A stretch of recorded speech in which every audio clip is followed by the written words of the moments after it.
针对花莲刚好的灾难，今仔日立法院是请相关部会去专案报告。民进党的立委是积极讲，这回灾难本地应该是会当避免的。也若是国民党的立委是追究讲，这疏散计划无照起工来。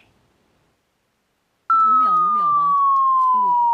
部长你要听啊，我也不知道是不是5秒啊。消防署长知道这是什么吗？ 我看你的脸色可能也不是特别清楚。听到立委报送的紧急疏散警报声，内政部长甲消防组长拢讲起，显示国境声音伤过济，民众也无法度分辨。对花莲县光复乡马太安溪放山河造成灾害19死57人，民进党立委也质疑，是不是原本能避免？你这个天然灾害无法避免，是，所以我说人定无法胜天。对，但造成这么大的这么多人的罹难或什么的啊是不是可以避免的？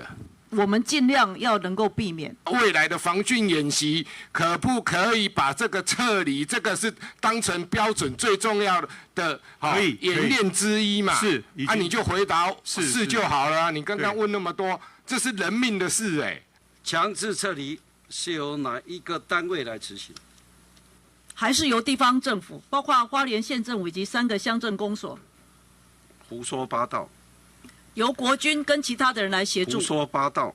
国民党团总调卜君奇继续追究疏散计划落实问题。中央灾害应变中心议员会期已经开设，老师防治措未来若要降级，要确定放山湖坝体稳定继续监测，各种相关清理复原中建工作人员，但是未来撤离风险。不过要等花莲县府清查保障后勤员会议才能执行。光复乡公所作为执行8500多人的疏散撤离，他们有表达。 相当的忧心。你其他的13乡镇全部要支援，包含花莲市所有的资源都要投入。不是只靠这3个乡镇。对目前撤离风险，花莲县府指出，公布办行、红林等乡镇表达量能报告，仰望中央加协助，中央前线协调所总协调官桂连成回应，花莲县府应该先盘点其他乡镇资源来投入。记者综合报道。